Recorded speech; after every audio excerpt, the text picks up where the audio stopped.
everybody, clearing.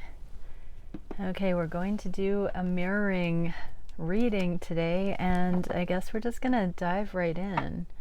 I didn't get any special instructions on what we should see to begin the reading, so we're just gonna do a Divine Masculine and the Divine Feminine check-in and see what the energies are that are playing off of each other at this time. So thank you, Divine Creator, for using me as a channel of only the highest, most beneficial information coming through for the incredible twin collective that joins me here. What can we see for the masculine and feminine polarities? What are they thinking about the connection each? What are they feeling on the heart space? What are the twins wishing for the connection at this time? What are they doing towards the connection, either consciously or inadvertently? What is the biggest challenge for each? What is the spirit-guided solution? And where, oh where are these connections going in the near future? So we're still coming up to the Mars-Venus conjunction. Venus has gone direct. Mercury is just about to go direct. So things should continue to get a little bit smoother, a little bit more light. The energies were like a cork was released yesterday, I felt, and so if everybody's on the same page, there might have been just like a little bit of a kick your heels up sort of energy in a way, or distraction. That's what I was feeling. Super distracted.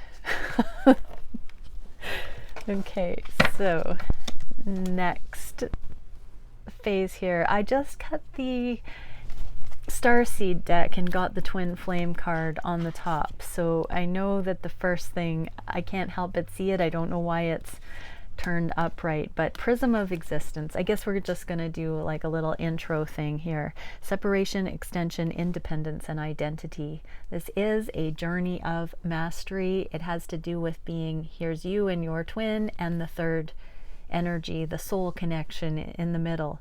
You are each a extension of that. You feed into this data bank, but you are unique. You are autonomous, sovereign. You're not meant to both like go into the center and lose your independence, your individuality. You're not in union right now fully because you're still coming into the crystallization that will affirm your uniqueness going forward, so that you won't want that codependent merge. You're always going to be in sovereign navigation when you come into union.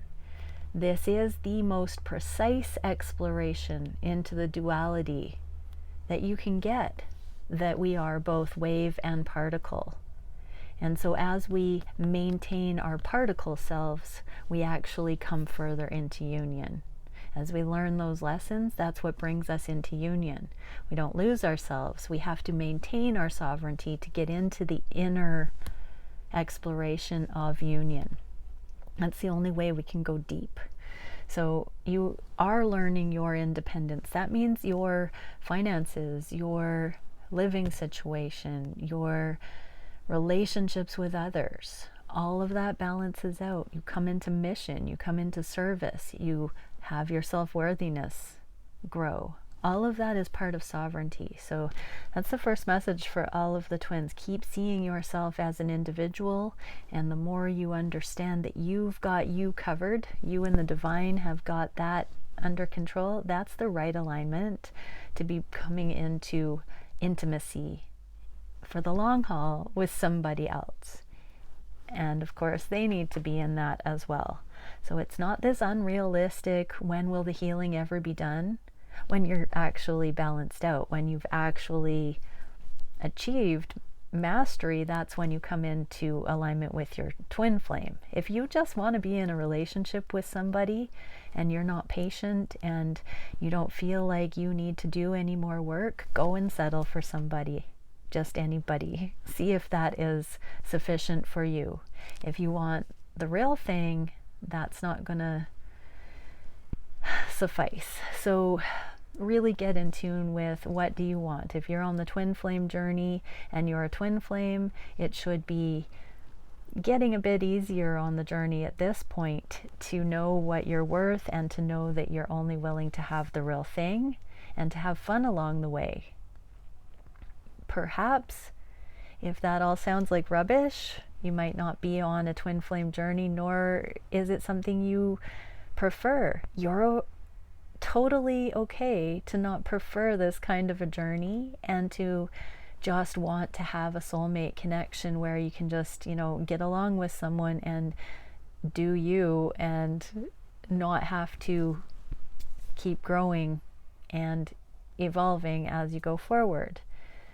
It's so interesting to me because as I even say those things out loud, from the outside they look similar, don't they? But the inner alignment, one is kind of taking a pass and the other one is the hard-won freedom.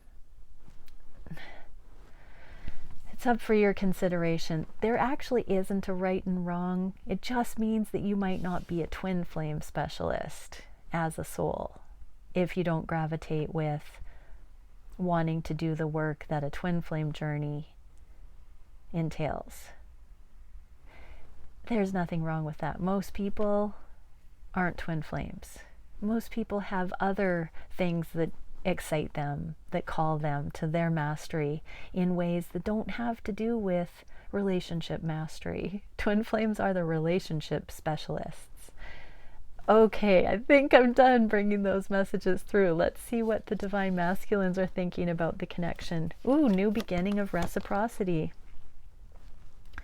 That's a nice feeling. So divine masculines, they want to, when they reconnect with you, divine feminine, they want to make sure it's more balanced, more fair. There's been a little bit of thinking going on. I'm getting there. They've come into their own. Remember, this is the card that's going to bridge here. So what is it for the feminines? Long-term abundance and looking at that and act as if. Okay, this message came through for the feminines the other day where don't wait until you're in union to live your best life. If there are things in your own right that you can do now that you've been sort of telling yourself, oh, I couldn't do or be that until I'm in union with my twin flame, pull your energy back and say, what can I do to already live that way or present myself that way or come into alignment with that aspect of myself now before I'm in union. This is like, yes, you're going towards this long-term legacy energy, but act as if it's already here. What can you do now? It is always a work in progress, and it is in your own right, independent of your divine counterpart. You can't have true reciprocity without this independence either. Think about that.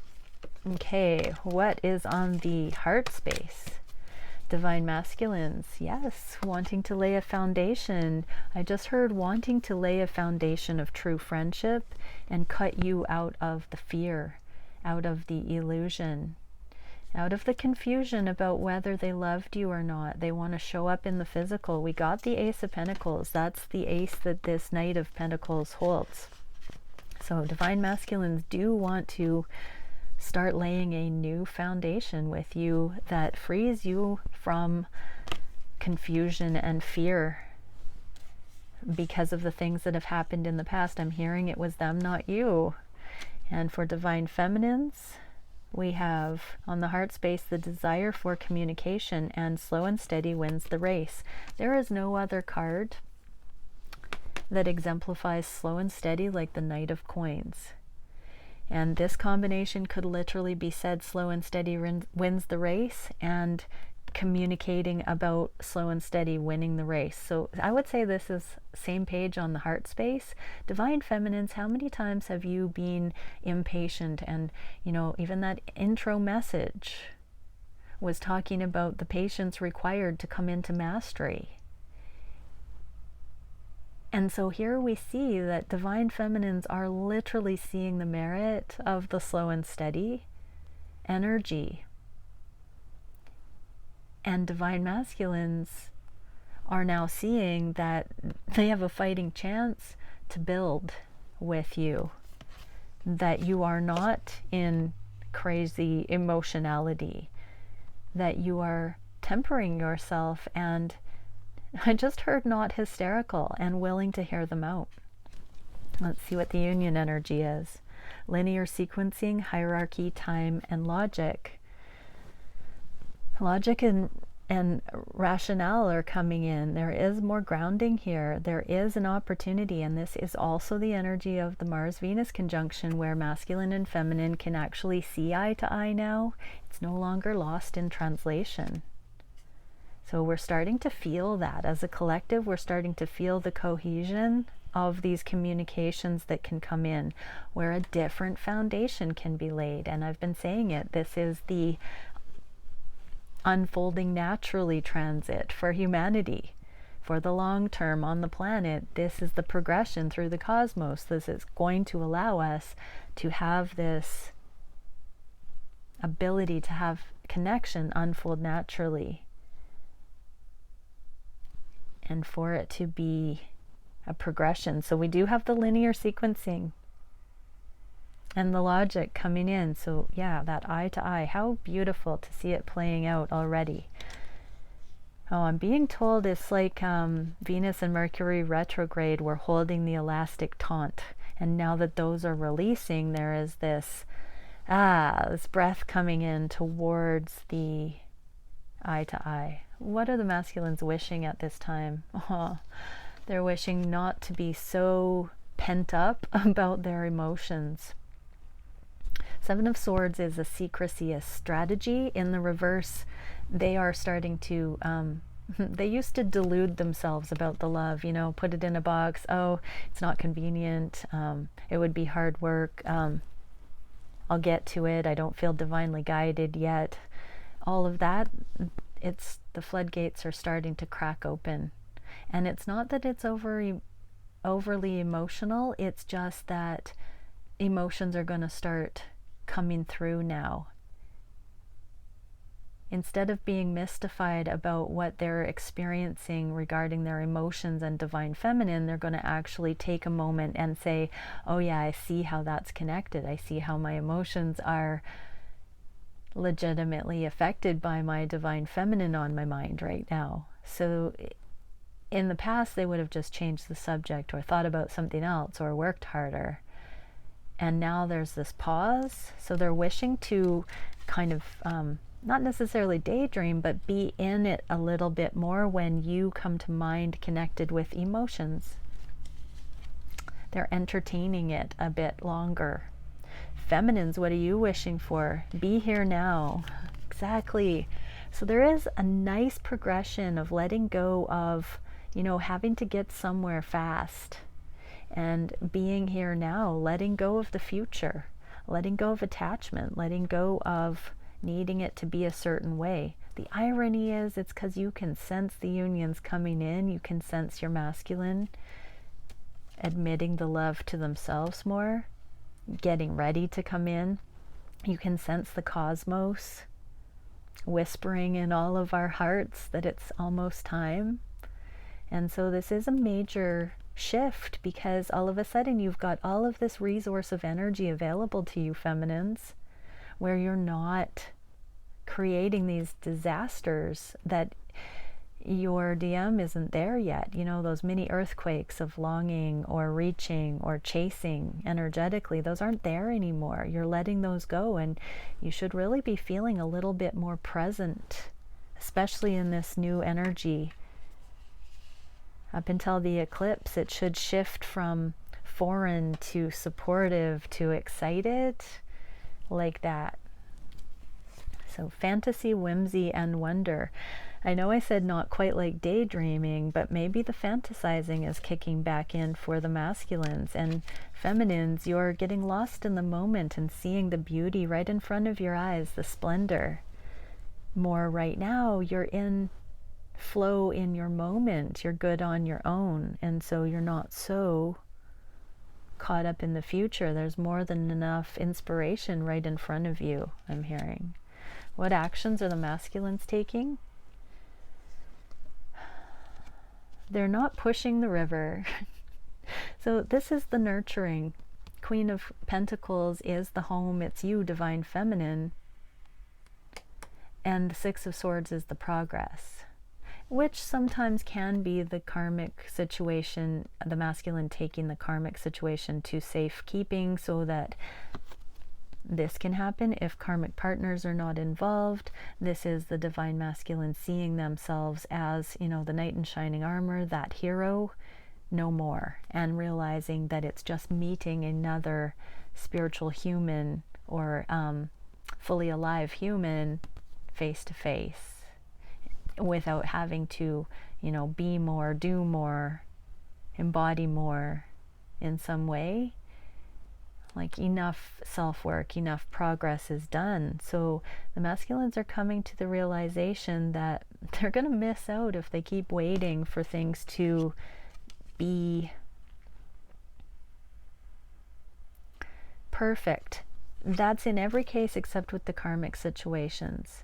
This is also saying that some of those situations are sufficiently wrapping up so that they can actually focus on enjoying time with you, Divine Feminine.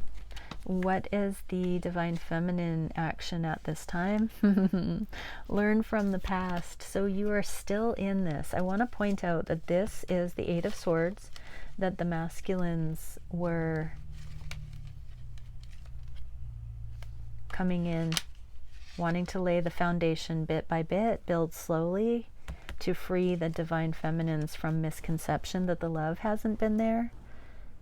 So Divine Feminines, part of you being receptive to your masculine coming in and freeing you from those misconceptions is doing the inner work so that you can learn from the past, so you can learn where you were putting too much on your masculine, where you were making your divine masculine responsible for your happiness.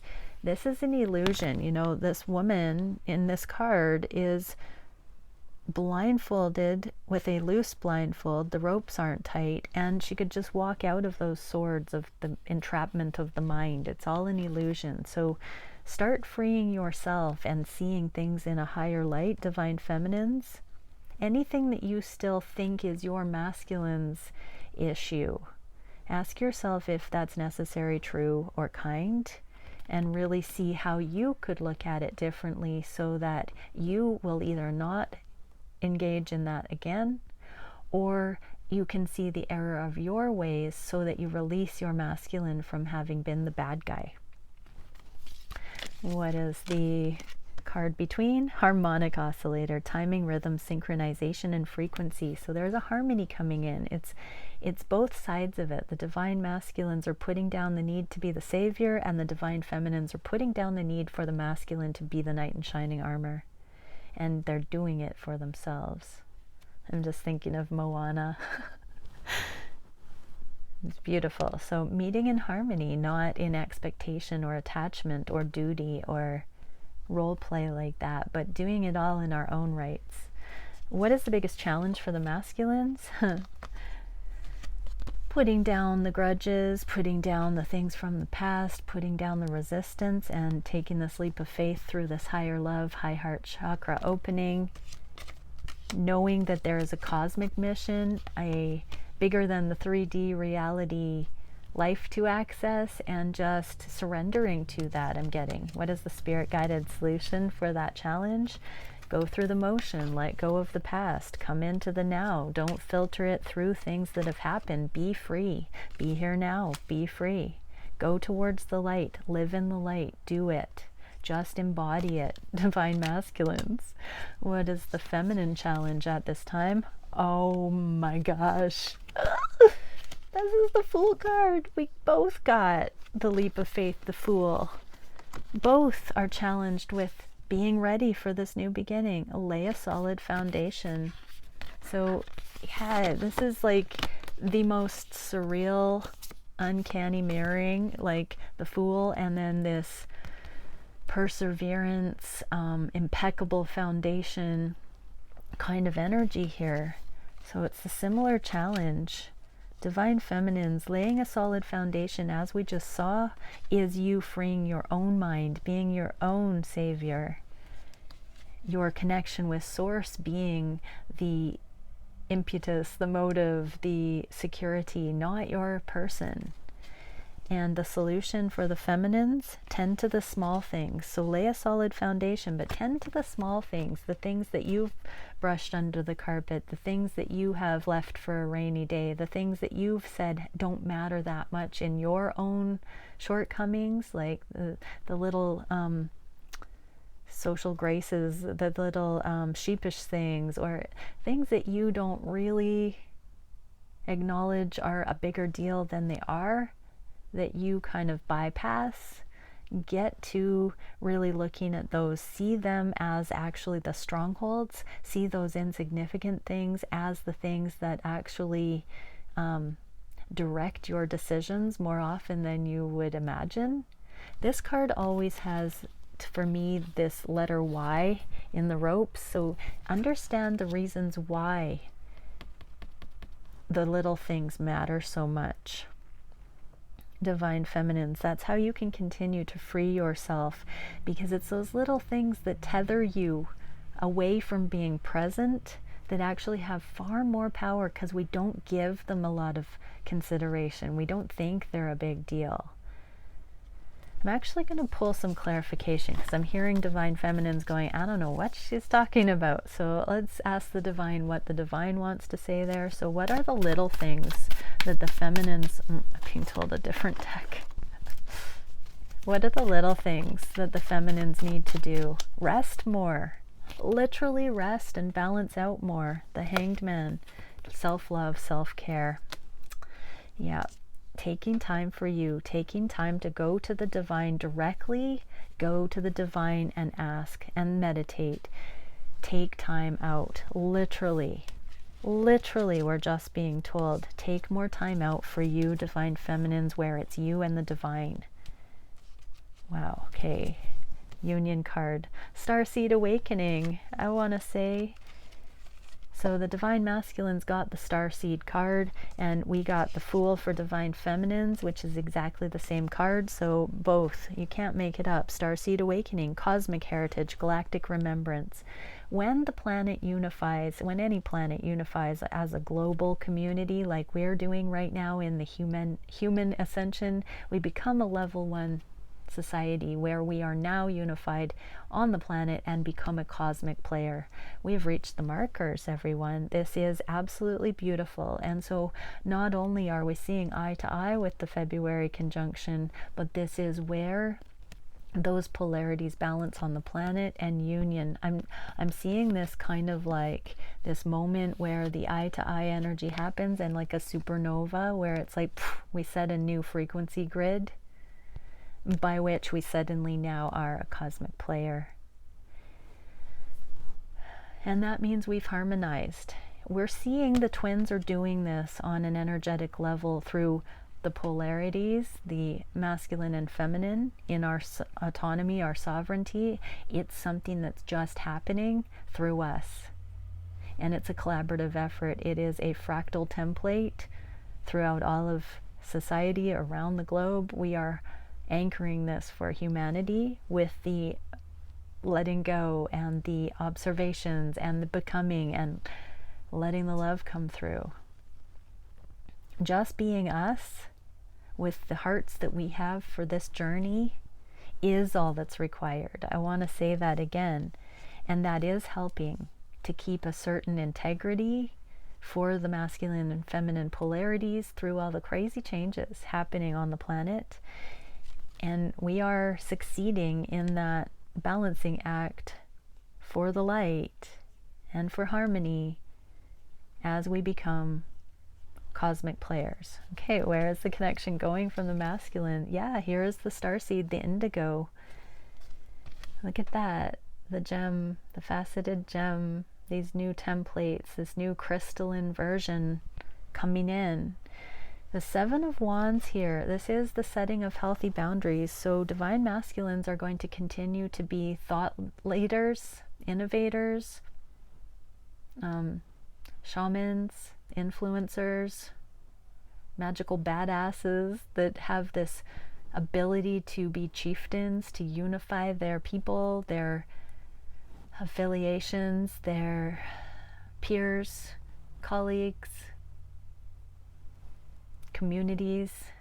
This is beautiful. Oh, I just saw that this is a 22. Starseed Awakening is a 22. Yeah, so divine masculines, you are continuing to lead those around. All eyes on you right now. You are very influential. Divine feminines, co-create with spirit. So you're being asked to go into that meditation. There must be a burst of downloads waiting to come in for the feminine. There must be something. Any astrologers in the audience out there, post why the Mars-Venus conjunction has to do with the feminines coming into more of an innovation regarding future templates. Tell me all about that, because I can feel it. I'm just not an astrologer. So the feminines are truly, there's something about the way Venus is transiting the sky or something like that that is bringing in, oh, it's in Aquarius. Aquarius is innovative like that. But yeah, so divine feminines, absolutely be setting your sights on co-creating with spirit for the future timelines. Don't forget that you are meant to go into this conscious recognition of what the divine is showing you. Look at these halos. These are the angelic halos, the saintly halos. When you get that enlightenment, when you're connected to Source and you are taking instruction from Source, look at these people are turned on their heads with their previous logic. The universe has flipped them, spun them right around, and now they are seeing things in the divine light. And that is the kind of innovation we're being asked to go forward with here. Co-create with spirit. It's not of your power, divine feminines. It's coming through you if you have eyes to see and ears to hear. So make the time to get those messages, to channel that, to download that. And the card of union here, Temple of Celestial Revelations, Angelic Assistance, Truth, Salvation, and Majesty. So it's time to really start expressing the splendor, embodying that layer of reality that has heaven on earth written all over it. But we can only access that when we humble ourselves and ask for it to be shown to us so that we can focus on it and live it and be aligned with it. Okay, many blessings, everyone. Bye for now.